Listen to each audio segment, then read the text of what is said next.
Hi everyone, this is a video to explain the museum paper for Art 110. Your museum paper is going to have a thesis. This is an idea about the artwork that's supported entirely with your own visual evidence.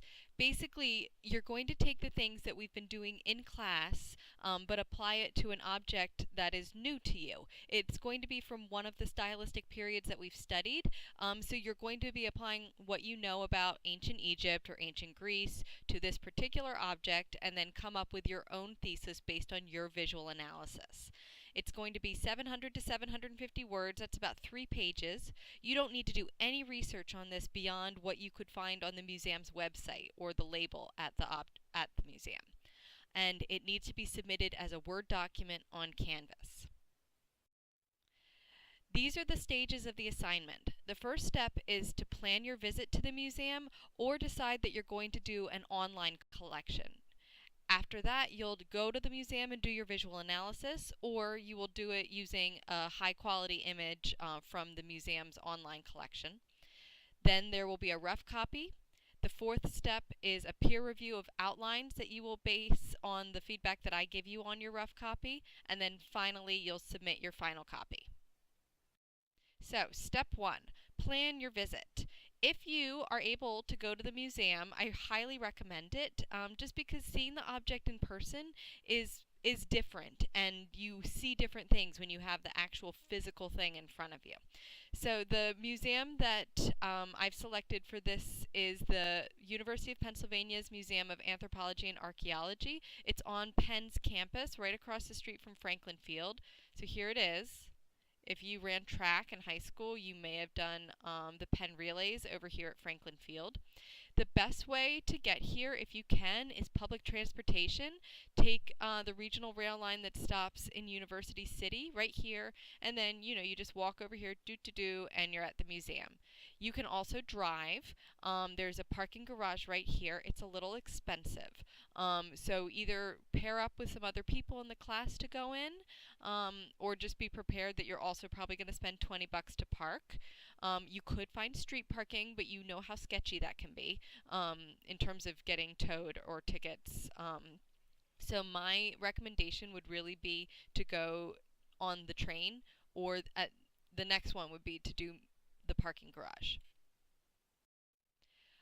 The admission is $10 with your student ID, so make sure you bring your ID. If you have an access card, it's $2.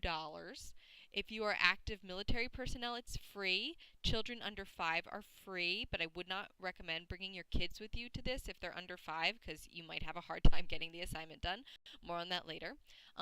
Go to the museum's website, which I have here, and plan your visit according to when they're open. Sometimes they're closed on certain holidays, so definitely go on the website ahead of time to prepare yourself.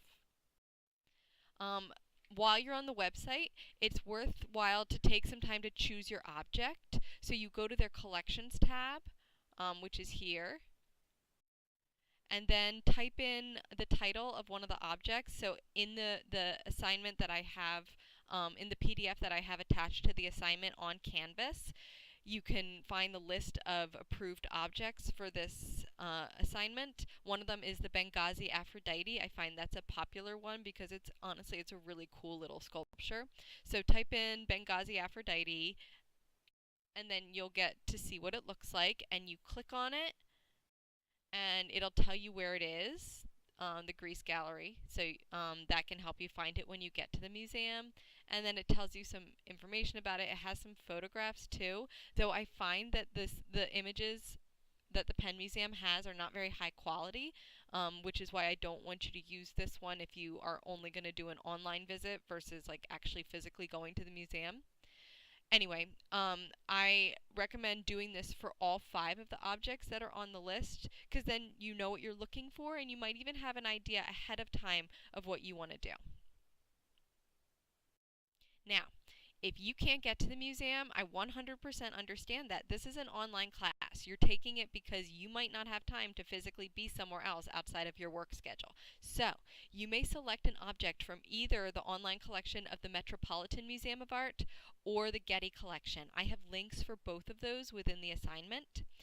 The work has to be from one of the Art 110 stylistic periods that we've studied from the Roman imperial period or earlier. So it has to be something that we've talked about in class already so that you can bring the knowledge that you've developed in our course content to your visual analysis.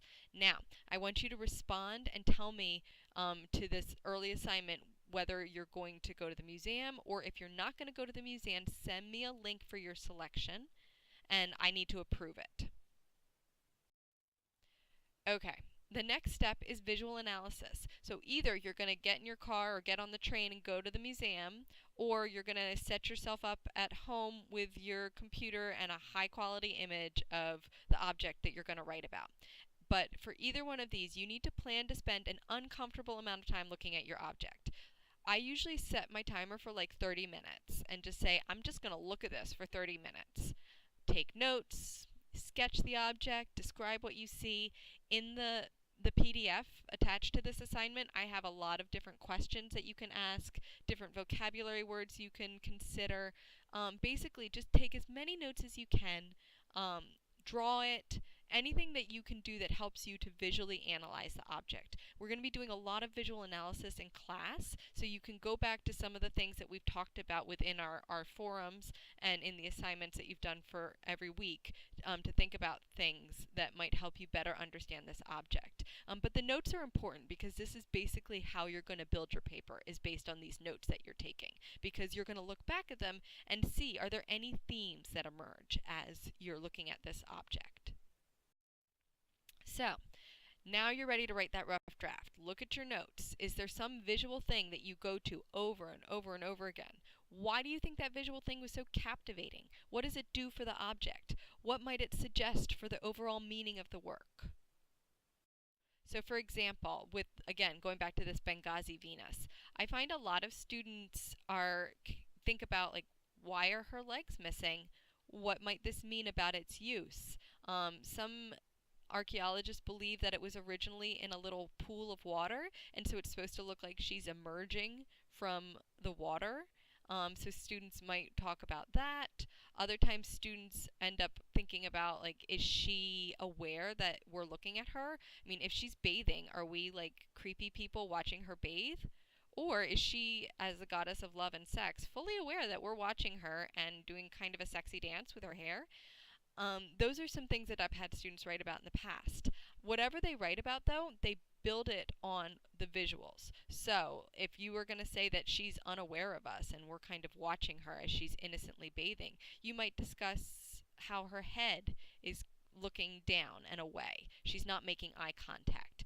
It looks like she's unaware. She's not showing herself off to you necessarily. If you do think she is, you might discuss how she's, from certain angles, like if you look at this photograph down here, from this angle it does look like she's kind of exposing herself to you and like lifting her arms so that you can see her breasts. But all of these things are resting solely in the description of her limbs, the way her torso turns, all of these specific visual things that you can build strictly on your descriptions of the sculpture itself. So, using these notes as a data bank, point to these specific visual elements that prove your point. So if you think that she's trying to engage the viewer by the tilt of her head, you would write, the gentle tilt of her head engages the viewer. That points to something specific about her head. A less effective way of doing that would be to write, she looks like she's looking at you. Well, what does that even mean? Why does she look like she's looking at you? What about her eyes? What about her head? What about her torso? Be specific. You may also consider a comparison. Many of the works at the museum are comparable to objects that we're going to study in class. And so think about how your thesis could be supported with a comparative analysis of some similar work of art. So again, thinking about the Benghazi Venus, we will talk about the Aphrodite of Cnidos in the late classical period. That would be a great comparison for the object in the Penn Museum, because it's another Aphrodite sculpture that's somewhat similar but also different. When you submit the rough draft within Canvas, I want you to submit it as a Word document rather than a PDF, because I use the track changes function to give you feedback, and I'm going to give you a lot of feedback. This paper is probably the first time you've written about art this way, and students often struggle with this first draft. And so that's why I go through the drafting stage, because I want to give you a chance to write a very strong paper. After I've given you feedback, there will be an additional outline that you're going to write, kind of based on my feedback, to help you plan for your final paper. And that outline is going to be the subject of peer review. Look for that assignment closer to the date within Canvas.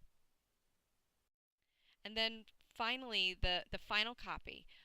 You should really take my feedback and your peers' feedback to heart. It should be significantly revised from your rough copy. Also, submit this on time. Late papers lose 5 points per day, no exceptions. The way that I grade this is according to the rubric which is attached to the assignment within Canvas. Basically, I've organized it into 4 parts: thesis, stylistic analysis, organization, and presentation. And this rubric will be very familiar to you because it's the same one that I use for all of your weekly assignments as well as the thematic essays that you're writing. So basically, your thesis should present an idea about the object that's driven by your visual analysis. And an A thesis presents an idea that describes how these visual choices influence the overall meaning or significance of the work. This thesis should appear within the first paragraph. Stylistic analysis, we've been talking about this earlier in this video, but you need specific descriptions about the artwork. Saying that it's beautiful or anguished or luxurious is not enough. You need to describe the exact features that make her face symmetrical, the lion appear anguished, the ram appear luxurious, all of those things. Organization. Your thesis should develop across the paper through strategic topic sentences, transitions, and then finally your paper should have minimal or no grammatical or spelling errors, and an A paper is going to exhibit eloquence. You should avoid passive voice. This you're going to hear all semester, but basically passive voice is when you take a strong verb like to squeeze and then you modify it with to be. So you basically water it down. So bad. Aphrodite is squeezing her hair. That is passive. Here, Aphrodite squeezes her hair. That is active voice. If you need help, post a question to the Questions About the Museum Paper forum, because you're probably not the only person who has a question. Send me an idea for your thesis. Call me. We can talk. We can Skype. We can set up an appointment for you to come to my office. Send me an outline. Send me a sample paragraph. I'm more than happy to help you with this if you just keep me in the loop. Anyway, enjoy the visit, enjoy the time looking at these objects. It can be really fun to discover something new about an object in this way, or at least I think it is, being an art historian. But I also really enjoy the things that I learn from you in your analysis of these things.